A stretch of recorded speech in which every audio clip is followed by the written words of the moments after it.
শবে বরাতের কোনো আমল আছে কিনা, শবে বরাতের রোজা ও নামাজের নিয়ম কি? সবচেয়ে বহুল জিজ্ঞাসিত প্রশ্ন এখনকার। শবে বরাত আসছে, যেটাকে আসলে হাদিসের ভাষ্যে বলা হয়েছে মধ্য শাবানের রাত, শবে বরাত না। এটার হাদিসের ভাষ্যের নাম কি? মধ্য শাবানের রাত। এই মধ্য শাবানের রাত বা মধ্য শাবানের রজনী, এই রাতে যেটাকে আমরা শবে বরাত বলি, এই রাতের নামাজের নিয়ম কি? কয় রাকাত পড়তে হবে, কোন রাকাতে কোন সূরা কতবার পড়তে হবে, এটা বহুল জিজ্ঞাসিত একটা প্রশ্ন। এবং এ ব্যাপারে আমরা অনেকে জানি যে শবে বরাতের নামাজে এত রাকাত পড়তে হবে, সেখানে সূরা কুল হুয়াল্লাহ, ইখলাস এতবার পড়তে হবে, ইত্যাদি ইত্যাদি। লাইলাতুল কদর ছাড়া অন্য যে সমস্ত রাতের ফজিলত আছে, এর মধ্যে 10টা রাতের কথা আল্লাহ তাআলা শপথ করেছেন, ওয়াল ফাজরি ওয়া লায়ালিন আশর। সে 10টা রাত হলো জিলহজের প্রথম দশক। খবর নেই আমাদের দেশে মানুষের যে রাতগুলো শপথ আল্লাহ কোরআনে করছেন, কত ফজিলতপূর্ণ, কিন্তু জিলহজের প্রথম দশকের রাতের কোনো বিশেষ ফজিলতের কথা আমরা কয়জনে জানেন? যাই হোক, মধ্য শাবান রজনীর কথা আমরা বেশি জানি শুধু না, সবচেয়ে বেশি আমরা এ রাতে ইবাদত বন্দেগীর চেষ্টা করি। সবচেয়ে বেশি চেষ্টা তো হওয়া উচিত হলো লাইলাতুল কদরে। এর পাশাপাশি যদি কেউ মধ্য শাবানের রাতে আল্লাহ তাআলার ক্ষমা লাভের চেষ্টা করে, সেটা দর্শনীয় না, সেটা জায়েজ। এ রাতের এতটুকু ফজিলত অবশ্যই প্রমাণিত যে আল্লাহ রাব্বুল আলামিন এ রাতে হিংসুক ছাড়া, মুশরিক ছাড়া বাকি মানুষগুলোকে সাধারণ ক্ষমা ঘোষণা করেন। অতএব এ রাতের একেবারে কোনোই ফজিলত নেই, ব্যাপারটা সেরকম না। বিভিন্ন হাদিসের আলোকে এটুকু অন্তত সাব্যস্ত হয় যে আল্লাহ তাআলা হিংসুক এবং আপনার মুশরিক ছাড়া, মানুষের পিছিয়ে লাগে শত্রুতা, এই মানুষরা বাকি মানুষটিকে মাফ করে। তাহলে মধ্য শাবানের রাত বা যেটাকে শবে বরাত বলছি আমরা, এই রাতের মূল আমলই হলো, এটাকে কেন্দ্র করে মূল আমলই হলো নিজেকে শিরক এবং হিংসা থেকে পরিচ্ছন্ন করা, সাধারণ ক্ষমার উপযুক্ত করা। এটা হলো মূল আমল, বাস। এর বাইরে আপনি ক্ষমা লাভের জন্য যদি চেষ্টা করেন, সেটা কোনো দর্শনীয় বিষয় নয়। তবে এই রাতকে কেন্দ্র করে বিশেষ ফরম্যাটে নামাজ, রাত জেগে, তারপর বিশেষ ফরম্যাটে ইবাদত, এই সূরা এতবার, এই নামাজ এত রাকাত, এরকম কোনো কথা কোরআন হাদিসে বর্ণিত হয়নি। এগুলো আমরা মনগড়া বানিয়ে নিয়েছি। এবং যদি এরকম কোনো ফরম্যাট আমরা ঠিক করে নিয়ে সেভাবে ইবাদত করাটাকে আমরা এ রাতের আমল, শরিয়া সিদ্ধ আমল মনে করি বা সুন্নাহ আমল মনে করি বা কোন নির্দিষ্ট আমল মনে করি, তাতে বেদাতে পর্যবসিত হবে। অতএব বাড়াবাড়ি এবং ছাড়াছাড়ি এই দুইটাই আমাদেরকে পরিহার করতে হবে। যতটুকু আছে ততটুকু আমরা আমল করব এবং এসে আমল অনুযায়ী আমরা চলার চেষ্টা করব। শবে বরাতে সবচেয়ে বেশি মানুষ মসজিদে কেন ভিড় জমায় বলেন তো? শবে কদর বেশি ফজিলতপূর্ণ না এই রাত? শবে কদর কোনো তুলনা আছে শবে কদরের সাথে কোনোটার? কিন্তু শবে কদরে কি এত মানুষ ইবাদত বন্দেগী করার চেষ্টা করে শবে বরাতে যত করে? কারণ কি? বৃষ্টির জন্য বলে। খারাপ বলেন নাই। আমি ছোট থাকতে যখন মাদ্রাসায় পড়ি, লজিংয়ে ছিলাম এক বাড়িতে, আমার মনে আছে এক মসজিদে সারা রাত শবে বরাতে এরকম দোয়া দরুদ হয়েছে। এবার শেষে মিষ্টি বিতরণ হচ্ছে, জিলাপি দিতে আর কি তখন। তো জিলাপি দেওয়া হচ্ছে, তো এক আল্লাহর বান্দা তার যে জিলাপি দিচ্ছে সবাই দুটো দুটো করে দিচ্ছে, ভুলে তার একটা পড়ছে আর কি। পরে সে জিলাপিটি নিয়ে এসে বাইরে ওই মুয়াজ্জিন বেচারার 14 গোষ্ঠী গালিগালাজ করতে করতে বলতেছে যে সারা রাত বেটা সবচেয়ে বেশি কামলাম আমি, আর দিছে আমার একটা। আল্লাহর কাছে এই নসিব চাই এই একটা জিলাপি নিয়ে ফেলাম। সে কানতে কানতে মুয়াজ্জিনকে গালিগালাজ করতে উঠতে যাচ্ছে। আমার ছোটবেলার ঘটনা। যাই হোক, মিষ্টির জন্য যায় না, এটা পুরোপুরি সঠিক না। এত অভাব পড়ে না যে সারা রাত মানুষ মসজিদে পড়ে থাকবে একটু মিষ্টি একটা প্যাকেটের জন্য। আমার মনে হয় না। আমার যেটা মনে হয়, সবচেয়ে বেশি মানুষ এ রাতে ইবাদত বন্দেগীর চেষ্টা করে, কারণ মানুষ মনে করে এ রাতে ভাগ্য নির্ধারণ হয়। অতএব এক রাতে ইবাদত বন্দেগী করে যদি সারা বছরেরটা ফাইনাল করে ফেলতে পারি, মন্দ কি? এই হলো মূল কাহিনী। আল্লাহ তাআলা আমাদেরকে বিশুদ্ধ পদ্ধতিতে ইবাদত বন্দেগী করার তৌফিক দান করুন। তাহলে ভাইরা আমার, মধ্য শাবানের রজনীতে আমরা আল্লাহ তাআলার কাছে ক্ষমার উপযুক্ত হওয়ার জন্য, হিংসা শিরক থেকে মুক্ত হওয়ার চেষ্টা করব। ক্ষমা পাওয়ার জন্য প্রচেষ্টা আমাদের থাকবে। কিন্তু ওই যে বেদাতি পন্থা, বিশেষ ফরম্যাট ঠিক করে ইবাদত, নামাজ, হালুয়া রুটি খায় মানুষ। হালুয়া রুটি কেন খায়? কেন খায় হালুয়া রুটি ভাই? সারা দেশে অনেক জায়গায় এখনো এটা হালুয়া রুটি ওই দিন বানাবে মানুষ। হালুয়া রুটিটা কেন হয় বলেন তো? বলে যে নবী সাল্লাল্লাহু আলাইহি সাল্লাম উহুদের যুদ্ধে তার দমদান মুবারক শহীদ হয়েছে, এই জন্য উনি শক্ত খানা খাইতে পারতেন না, হালুয়া খাইতেন, এই জন্য আমরা হালুয়া খাই। আরে ভাই, নবী সাল্লাল্লাহু আলাইহি সাল্লামের দাঁত ভাঙছে প্রথম কথাটা শাবান মাসে ঘটেই না, ওটা পড়ছে আরেক মাসে। আপনি এটা এই মাসে আনলেন কোত্থেকে? আচ্ছা, তারপরে যদি ধরে নেই এই মাসেই হয়েছে, তো ওনার দাঁত ভাঙছে কাদের আঘাতে? মুশরিকদের আঘাতে, তাই না? আল্লাহ দুশমনদের আঘাতে, কাফেরদের আঘাতে, দাঁত ভাঙাতে উনি হালুয়া খাইছে বলতেছেন, যদি এটার কোনো ভিত্তি নেই, বোগাস কথা। তারপরে ধরে নিলাম, তো আপনি ভালো দাঁত নিয়ে হালুয়া খাচ্ছেন কোন শরমে? আপনার বাপের একটা শত্রু আছে, আপনাদের ফ্যামিলির একটা শত্রু আছে, সে আপনার বাপের ধরে আচ্ছা ধরে মেরে ঠ্যাং ভেঙে দিস। আপনার বাপ বেচারা ওই ভাঙা ঠ্যাং নিয়ে একটা লাঠি নিয়ে ভর করে করে খোড়ায় খোড়ায় উনি হাঁটেন, কারণ পা ভেঙে গেছে বেচারা। আপনি আপনার বাবার ওই যে শত্রু, যে আপনার বাপের পা ভাঙছে, ওই শত্রুর সাথে আপনার বিরাট দরম বরম দোস্তি, চা দোকানে আড্ডা পাড্ডা মারেন, সব জায়গায় ঠিক আছে। কিন্তু বাড়িতে আইসা বাপের সামনে আপনি ভালো পাও নিয়া একটা লাঠি নিয়ে আপনি খোড়ায় খোড়ায় হাঁটেন। কেন? বাবার প্রতি সহমর্মিতা দেখা, যে আমার বাবার যেহেতু পা ভেঙে দিছে, এই জন্য বাবা খোঁড়া খোঁড়া হাঁটে, আমি এখন ভালো পাও নিয়া লাঠি নিয়ে খোঁড়ায় খোঁড়ায় হাঁটতেছি। কি বলেন? এই দৃশ্য যদি দেখে আপনার বাপে কি করবে? হাতের লাঠিটা দিয়ে বলবো আমার পাও যা যাক, তোর আগে কয়টা বাড়ি দিবে এত, তুই আমার ব্যাঙ্গাইতে আসছস? আমার পা ভাঙছে যারা, তুই পারলে তাদেরকে বিচারের আওতায় আনবি, তাদের একটা বিহিত করবি। সেটা না করে তার লগে তলে তলে তোমার সম্পর্ক, তুমি আসছো আমার এখানে নাটক করে আমার সহমর্মিতা জাহির করতে। নবী সাল্লাল্লাহু আলাইহি সাল্লামকে যারা দাঁত ভাঙছে তাদের সাথে তো দোস্তির কোনো কমতি নেই, তাদের প্রতি তো আপনার সহমর্মিতার কোনো কমতি নেই, ওয়ালা বারা বলতে কিচ্ছুই নেই। কিন্তু আপনি হালুয়া খায়া ভালো দাঁত নিয়া আপনি নবী সাল্লাল্লাহু আলাইহি সাল্লামের প্রতি সহমর্মিতা প্রদর্শন করছেন। এর চেয়ে হাস্যকর আর কি হতে পারে? আল্লাহ আমাদেরকে সঠিকভাবে দিন পালন করার তৌফিক দান। সবরাতে আসলে ওই যে আগে এক সময় আমরা দেখতাম পটকা ফুটতো, বাজি ফুটেতো, যাক আলহামদুলিল্লাহ এগুলো পুলিশ প্রশাসনের নির্দেশনার কারণে থামছে। এরপরে ওই যে আতশবাজি করা, রাতে গোসল করা, অনেক তামাশা আমাদের সমাজে আছে সবরাতকে কেন্দ্র করে, শত শত বেদাতের আয়োজন এ রাতকে কেন্দ্র করে আছে। আল্লাহ আমাদেরকে এগুলো থেকে বেঁচে থাকার তৌফিক দান করুন। আমরা আল্লাহর কাছে ক্ষমা লাভের চেষ্টা করবো, আল্লাহ আমাদেরকে ক্ষমা লাভ করার, ক্ষমা পাওয়ার তৌফিক দান করুন। 3টি আমলের কথা আমরা বলবো, 3টি কর্মসূচির কথা বলবো, যেগুলোর মাধ্যমে আমরা সৌভাগ্যবান হতে পারি, আমাদের নসিবে ভালো কিছু হতে পারে। আরো অনেক আইটেম আছে, অনেকগুলো পয়েন্ট আছে, আমি শুধুমাত্র মৌলিকভাবে 3টির কথা বলছি। সর্বপ্রথম কাজ হলো আল্লাহর প্রতি ঈমান আনতে হবে, আল্লাহর আনুগত্য করতে হবে, আল্লাহর দাসত্ব এটা আমাদেরকে করতে হবে, আল্লাহর আদেশ নিষেধগুলোকে মেনে চলতে হবে। আমার রব, আমার সৃষ্টিকর্তা, যার কাছে আমাকে ফিরে যেতে হবে। ইন্না আলিল্লাহ, নিশ্চয় আমরা সবাই কার? আল্লাহ। ওয়া ইন্না ইলাইহি, এবং আমাদের সবাইকে যেতে হবে আবার কার কাছে? আল্লাহর কাছে আবার যেতে হবে, তার সামনে দাঁড়াতে হবে। সেজন্য আমার রবের নির্দেশের বাইরে আমি চলবো না, তার নিষেধাজ্ঞাকে আমি লঙ্ঘন করব না। এর মধ্যে আমার এই জীবনের প্রত্যেকটা ক্ষেত্রে আমার কল্যাণ নিহিত, আবার এর মাধ্যমে আমার অনন্ত অসীমকালের যে যাত্রা তার কল্যাণও পরিপূর্ণভাবে নিহিত। মোহতারাম হাজরি, সেই রবের আনুগত্য, তার গোলামি, তার দাসত্ব যদি আমরা পরিপূর্ণভাবে করতে পারি, আমার নিজেকে যদি আমি সারেন্ডার করে দিতে পারি, আল্লাহর কাছে সমর্পণ করে দিতে পারি, আমি যে প্রকৃত মুসলমান হয়ে নামে মুসলমান না হয়ে আমি যদি পরিপূর্ণভাবে আল্লাহর গোলামি করতে পারি, যে আল্লাহর আদেশ আছে, পৃথিবীতে আর কার আদেশ আছে বা নাই আমার দেখার দরকার নাই, কারণ আমি গোলাম আল্লাহর আর কারণ না। আমি বলেছি আশহাদু আল্লা ইলাহা ইল্লাল্লাহ, আল্লাহ ছাড়া সত্যিকারের মাবুদ আর কেউ নাই, হতে পারে না। অতএব নির্দেশ আমি যদি তার পাই, তাহলে আর কারো নির্দেশ আছে কি নাই সেটা আমার দেখার কোনো প্রয়োজন। এটাই হলো ইমানের দাবি। আল্লাহ যদি কোনো বিষয় নিষেধ করেন, তাহলে সেই নিষেধাজ্ঞা আমি লঙ্ঘন করব না। তাতে কে খুশি হবে কে নাখুশ হবে, কোনটা আমার টিকবে কোনটা টিকবে না, সেটাও আমার দেখার দরকার না। এটা হলো আপনার ইমানের দাবি। আর যদি বলেন না, এক্ষেত্রে আমি কম্প্রোমাইজ করব, নানান দিক বিবেচনা করব, নানান মানসিকতা শুনবো, নানান দিক চলে দেখে তারপর ডিসিশন নিব, তাহলে আপনি নামে মুসলমান হতে পারেন, আপনি প্রকৃত অর্থে মুসলমান হতে পারেন। মুসলমান মানেই হলো আত্মসমর্পণকারী আল্লাহ রাব্বুল আলামিনের কাছে। মোহতারাম হাজিরি, অতএব আমাদের ভাগ্য সুপ্রসন্ন হবে, আমাদের ভাগ্যে ভালো কিছু লেখা হবে যদি আমরা আল্লাহ রাব্বুল আলামিনের আনুগত্য সঠিকভাবে যথাযথভাবে করতে পারি। যে যত বেশি করতে পারবো তার নসিব তত ভালো হবে দুনিয়াতে এবং আখিরাতে। ভাগ্যে ভালো কিছু থাকা, এটার মিনিংটা আমরা অনেকে বুঝতে ভুল করি। আমরা মনে করি অনেক টাকা পয়সার মালিক হয়ে গেলে, অনেক ব্যাংক ব্যালেন্স হয়ে গেলে, অনেক জমি জমা হয়ে গেলে আমার ভাগ্য ভালো। আর জমি জমা হয় নাই, ব্যাংক ব্যালেন্স হয় নাই, টাকা পয়সা হয় নাই, সহায় সম্পদ বেশি হয় নাই, তার মানে আমার ভাগ্য খারাপ। ভাগ্য ভালো এবং মন্দকে এইভাবে যারা সংজ্ঞায়িত করেন তারা স্পষ্টত ভুলের মধ্যে আছে। বহু মানুষ সম্পদের মালিক হয়েছেন, বহু মানুষ বড় বড় চেয়ারের অধিকারী রয়েছেন, বহু মানুষ অনেক সম্মানজনক জায়গায় গিয়েছেন, কিন্তু তিনি সুখে নাই, শান্তিতে নাই, দুঃখে আছেন, পেরেশানিতে আছে না। এরকম দৃষ্টান্ত কি বুড়ি বুড়ি আছে না নাই? আবার সহায় সম্পদ অনেক বেশি নাই, অনেক বড় চেয়ারেও নাই, কিন্তু খুব হ্যাপি, খুব সুখী, খুব সমৃদ্ধ, খুব শান্তিতে আছে, নির্মল হাসি হাসতে পারে, কোন টেনশন নাই তার মধ্যে, কোনো ডিপ্রেশন নাই। এরকম মানুষও বহু আছে না নাই? সুখ এবং শান্তি এক জিনিস, আর সুখ শান্তির উপকরণ আরেক জিনিস। অনেকে সুখ শান্তির উপকরণ নিয়ে বসে থাকে কিন্তু সুখে শান্তিতে নাই। একজনকে দেখা যায় ব্যাংকের ক্যাশিয়ার মানুষ, সারাদিন টাকা গনে, বান্ডিল বান্ডিল, হাজার হাজার, লক্ষ লক্ষ, কোটি কোটি। সাদা চোখে দেখলে মনে হবে এত টাকা যে সারাদিন ঘাটে, এর চাইতে সুখে কে আছে? ওই বেচারা জানে যে টাকার গন্ধ কত মারাত্মক, ওই বেচারা জানে যে সারাদিনে ঘাটাঘাটির কারণে কত জীবাণু, রোগ বালাই, টেনশন, পেরেশানি, হাসি, তারপরে আপনার অ্যালার্জি, নানা রকমের অসুখ বিসুখ ও জানে। সে বেচারা জানে যে এই টাকা ঘাটাঘাটিতে কোনো সুখ তার উল্লেখযোগ্য নাই।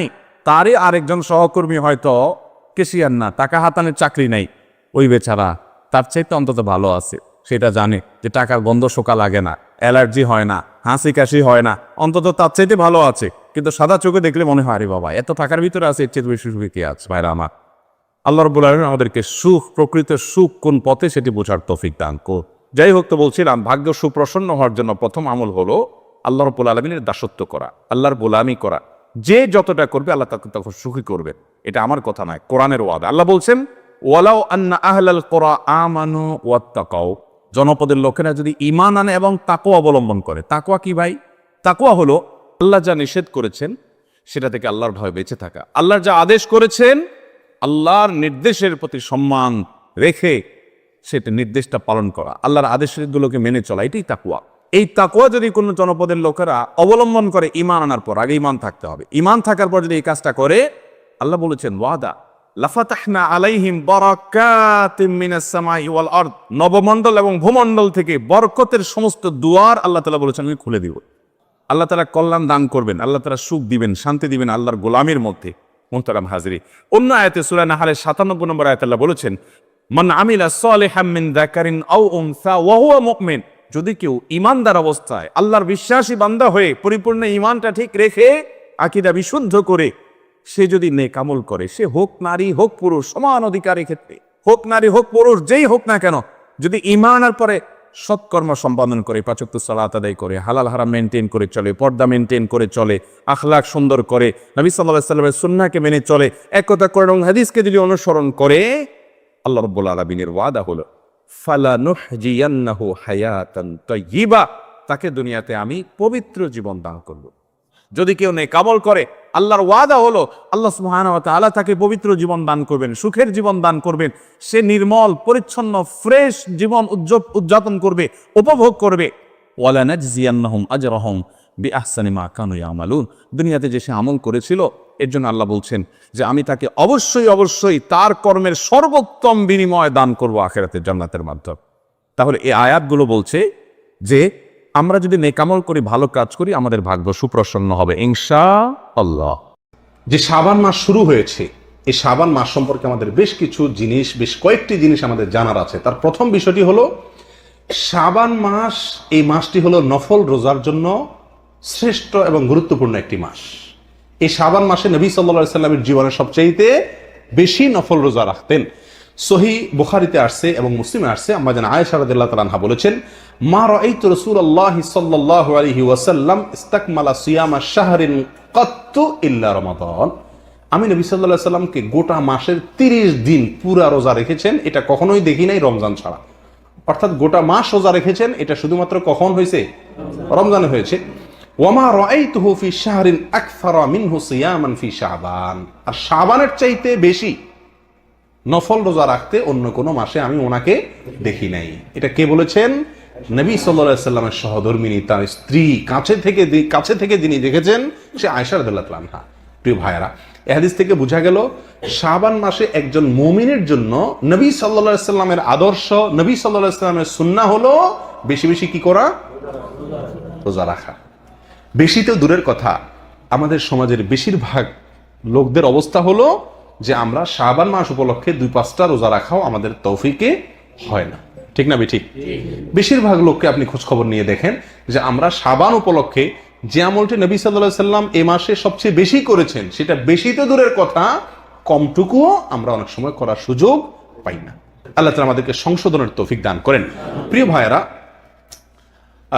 সুনান নাসাইর হাদিসে আসছে, ওসামা ইবনে যায়েদ রাদিয়াল্লাহু তাআলা বর্ণনা করেছেন, তিনি বলেছেন নবী সাল্লাল্লাহু আলাইহি সাল্লাম কি, ইয়া রাসূলুল্লাহ লাম আরাকা তাসুমু শাহরাম মিনাশ শুহুরি মা তাসুমু মিন শাবান, আপনাকে শাবান মাসে যত রোজা রাখতে দেখি অন্য কোন মাসে এত রোজা রাখতে দেখি না, মানে নফল রোজা রমজান বাদে অন্য কোন মাসে এত রোজা রাখতে দেখি না। এর কারণটা কি? রহস্যটা কি?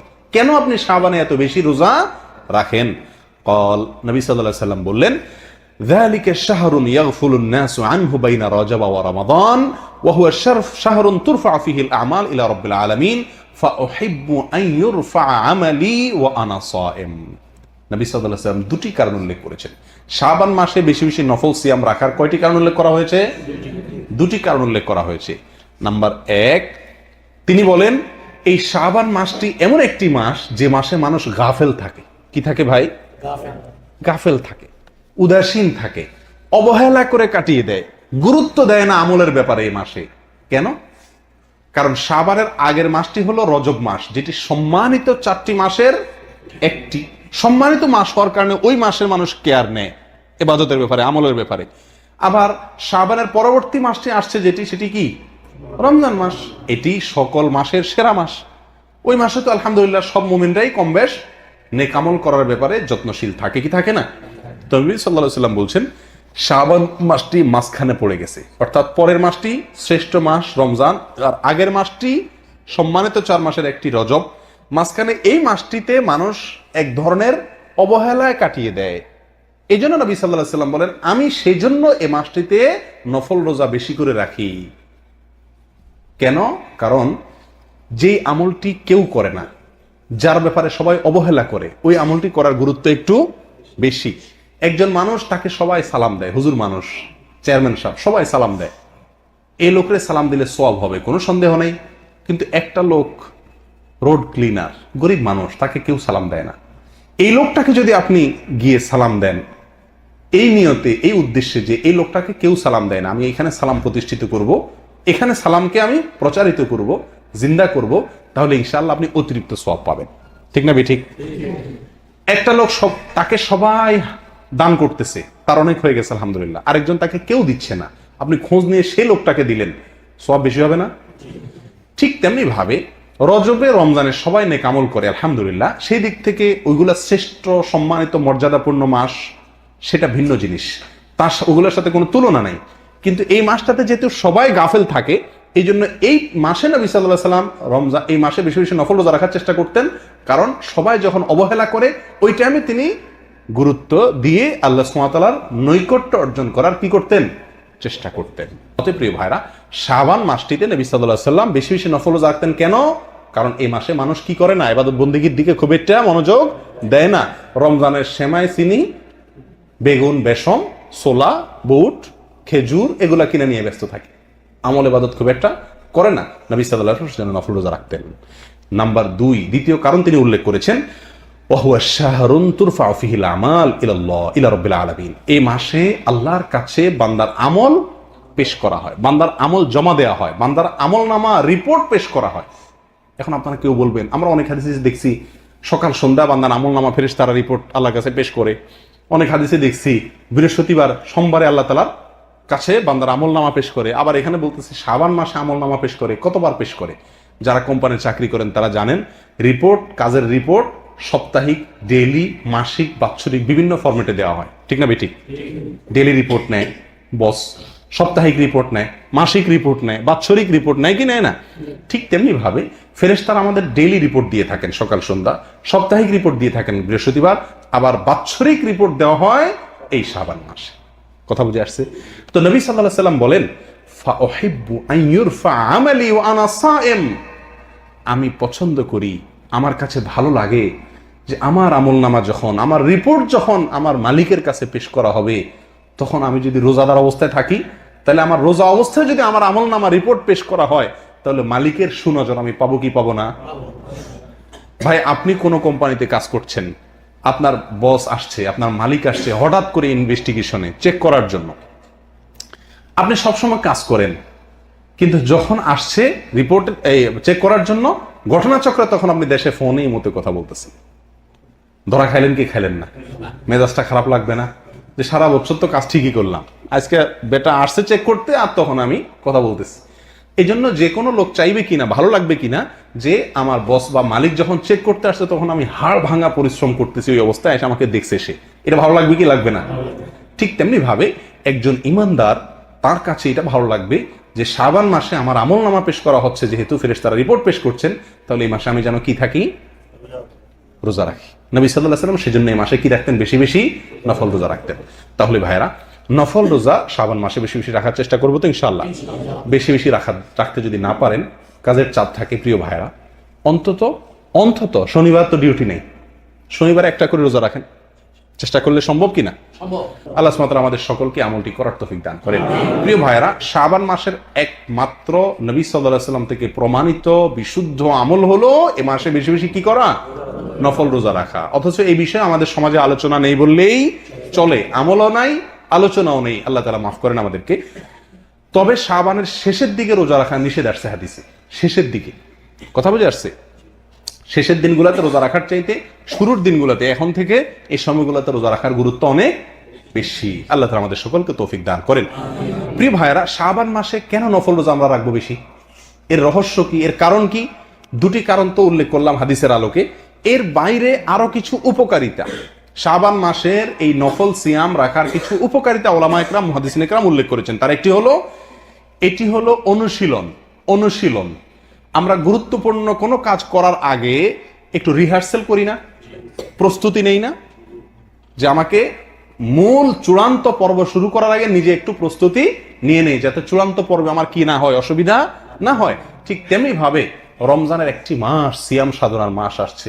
30টি দিন আমাকে সিয়াম পালন করে জান্নাতের স্পেশাল গেট দিয়ে প্রবেশের অধিকার আমাকে আদায় করতে হবে, টিকিট নিতে হবে, ঠিক না? তো সেজন্য এই শাবান মাসে কিছু কিছু নফল সিয়াম রাখলে, কিছু কিছু নফল রোজা রাখলে কি হবে? আমার রোজার একটা অভ্যাস তৈরি হবে।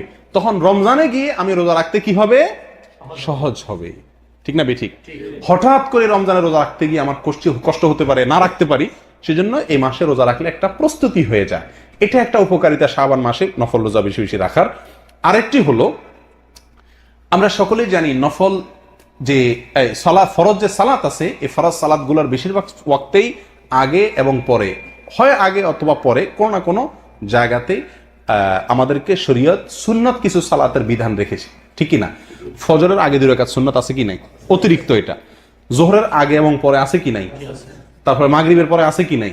এশারের পরে আছে কি নাই? এই যে অতিরিক্ত সুন্নত সালাত আমাদেরকে পড়ার নির্দেশনা দেওয়া হয়েছে, পরামর্শ দেওয়া হয়েছে। এটা কেন?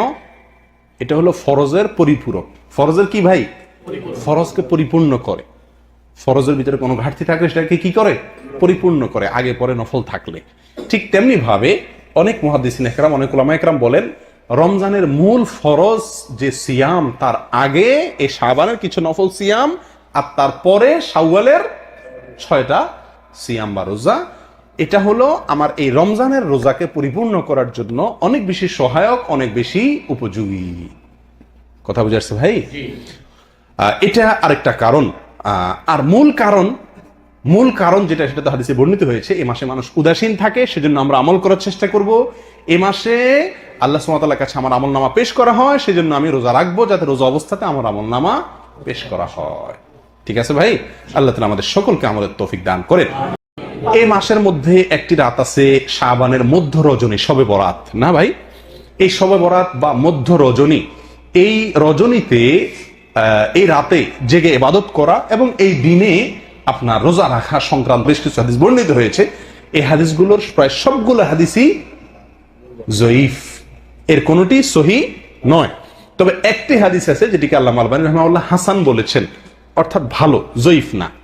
আর সেটা হলো যে নবী সাল্লাল্লাহু আলাইহি ওয়াসাল্লাম বলেছেন, ইন্নাল্লাহা লা ইয়াত্তালিউ ফি লাইলাতিন নিসফি মিন শাবান ফায়াগফিরু লিজামিই খালকিহি ইল্লা লিমুশরিকিন আও মুশাহিন। শাবানের মধ্য শাবান রাতে, যেটাকে আমরা শবে বরাত বলি, আল্লাহ সুবহানাহু ওয়া তাআলা বান্দার দিকে দৃষ্টিপাত করেন, নজর দেন এবং সব মানুষকে সাধারণ ক্ষমা ঘোষণা করেন এই রাতে, 2 শ্রেণীর লোক ছাড়া, মুশরিক আর হিংসুক বা ঝগড়াটে লোক। মানুষের সাথে ঝগড়া ফাসাদ করে, কারোর সাথে সম্পর্ক ভালো থাকে না, অথবা হিংসুটে, এই টাইপের লোক এবং মুশরিক, এই 2 শ্রেণীর লোক ছাড়া আর সব লোককে আল্লাহ তাআলা সাধারণ ক্ষমা ঘোষণা করেন। এই হাদিসটিকে আল্লামা আলবানী রাহিমাহুল্লাহ হাসান বলেছেন। এই হাদিসের আলোকে শবে বরাত উপলক্ষে আমাদের একটি মাত্র কাজ হতে পারে, সেটা হলো আমরা এই রাত উপলক্ষে নিজেদেরকে শিরক থেকে মুক্ত করার চেষ্টা করব। একটা পরিচ্ছন্নতা অভিযান চালাবো, যে আমার বিশ্বাসে, কর্মে, কাজে শিরক আছে কিনা, শিরক থেকে নিজেকে পবিত্র করব, তাহলে আমি ওই রাতে ক্ষমার যোগ্যতা অর্জন করব। দ্বিতীয়ত হলো হিংসা আমার ভেতরে আছে কিনা, কারোর প্রতি ঝগড়া ফাসাদ করার মানসিকতা আছে কিনা, প্রবণতা আছে কিনা, তাহলে সেগুলো থেকে তওবা করে নিজেকে পরিচ্ছন্ন করে নেব আল্লাহর সাধারণ ক্ষমা পাওয়ার জন্য। ঠিক আছে ভাই? আর এর বাইরে দিনে রোজা অথবা রাতে রোজা, তো এই মাসের ব্যাপারে গোটা মাসই বেশিরভাগ সময় রোজা রাখার কথা আছে সেটা ভিন্ন, কিন্তু স্পেসিফিকলি ওই দিন, নির্দিষ্টভাবে ওই দিন রোজা অথবা ওই রাতে ইবাদত করার পরে সহিহ কোনো হাদিস বর্ণিত হয় নাই। কথা বুঝে আসছে ভাই? আল্লাহ তাআলা আমাদেরকে আমল করার তৌফিক দান করেন। শেষ যে পয়েন্টটি বলে আলোচনা এই বিষয়ে শেষ করব সেটা হলো, আমরা আমাদের দেশের বেশিরভাগ মানুষ শবে বরাত মানেই জানে মূলত এটা ভাগ্য নির্ধারণকারী রজনী। আমাদের মিডিয়াগুলো সেভাবে সংবাদ প্রচার করে থাকে যে শাবানের মধ্যরাত, শবে বরাত মানে কি, ওই রাতে কি হয়, ভাগ্য ঠিক হয়। দেখুন, এ বিষয়েও যে হাদিস বর্ণিত হয়েছে সে হাদিস সহিহ নয় প্রিয় ভাইরা। এর বিপরীতে আমি আপনাদেরকে বলবো, মেহেরবানি করে বাংলা কোরআন খুলে দেখুন, সূরা দুখানের 1 থেকে 4 নম্বর আয়াত যদি আপনি পড়েন, আপনার কাছে স্পষ্ট হয়ে যাবে, ক্লিয়ার হয়ে যাবে যে ভাগ্য কোন দিন ঠিক হয়। আল্লাহ সুবহানাহু ওয়া তাআলা বলছেন, ইন্না আনজালনাহু ফি লাইলাতিন মুবারাকাতিন, আমি কোরআনকে নাজিল করেছি একটি বরকতময় রাতে। কোন সে বরকতময় রাত? আল্লাহ এখানে ইশারায় বলেছেন, ডাইরেক্ট বলেন না কোন রাতে নাজিল করছেন। আল্লাহ বলেছেন একটি বরকতময় রাতে কোরআন নাজিল করেছি। এই বরকতময় রাত, যে রাতে আল্লাহ কোরআন নাজিল করেছেন, কোন রাতে আল্লাহ কোরআন নাজিল করেছেন? লাইলাতুল কদরে। প্রমাণ আল্লাহ কোরআনেই বলছেন, অন্য আয়াতে, অন্য জায়গায় বলেছেন ইন্না আনজালনাহু ফি লাইলাতিল কদর। আল্লাহই বলেছেন যে তিনি লাইলাতুল কদরে কোরআন নাজিল করেছেন। আর এই আয়াতে তিনি বলছেন ইঙ্গিত করে যে আমি একটি বরকতময় রাতে কোরআন নাজিল করেছিলাম, আর সেটা অন্য জায়গায় বলেছেন লাইলাতুল কদরে। তাহলে এখানে বরকতময় রাত বলতে কোন রাতকে বোঝানো হয়েছে? এটা বোঝা যাচ্ছে কি যাচ্ছে না পরিষ্কার ভাবে? এর পরবর্তী আয়াতে আল্লাহ সুবহানাহু ওয়া তাআলা বলেন ফিহা ইউফরাকু কুল্লু আমরিন হাকিম, সেই রাতেই সব গুরুত্বপূর্ণ বিষয়গুলো নির্ধারণ করা হয়ে থাকে, ফয়সালা করা হয়ে থাকে। তাহলে বোঝা গেল ভাগ্য ঠিক হয় কোন রাতে? যে রাতে কোরআন নাজিল হয়েছিল, অর্থাৎ লাইলাতুল কদরে। আর আমরা সবাই হুমড়ি খেয়ে পড়ি কোন রাতে? শবে বরাতে। অতএব শবে বরাত উপলক্ষে ইবাদত অথবা নফল সিয়াম, এটি সহিহ হাদিস দ্বারা সাবিত নয়। তবে এই রাতে আল্লাহ সুবহানাহু ওয়া তাআলা আমাদেরকে মাফ করেন বলে, সাধারণ ক্ষমা করেন বলে হাদিস থেকে বোঝা যায়, একটি হাসান স্তরের হাদিস থেকে বোঝা যায়। সেই হিসাবে নিজেকে শিরক থেকে এবং হিংসা থেকে, ঝগড়া ফাসাদ থেকে মুক্ত করার অভিযান নিজের জন্য চালাতে হবে, চেষ্টা করতে হবে। ঠিক আছে না ভাই? আর সবচেয়ে বড় চেষ্টা হবে এই মাস উপলক্ষে বেশি বেশি কি করা, নফল সিয়াম রাখার চেষ্টা করতে হবে। আল্লাহ সুবহানাহু ওয়া তাআলা আমাদের সকলকে শাবান মাসের ফজিলত এবং মর্যাদা বুঝে আমল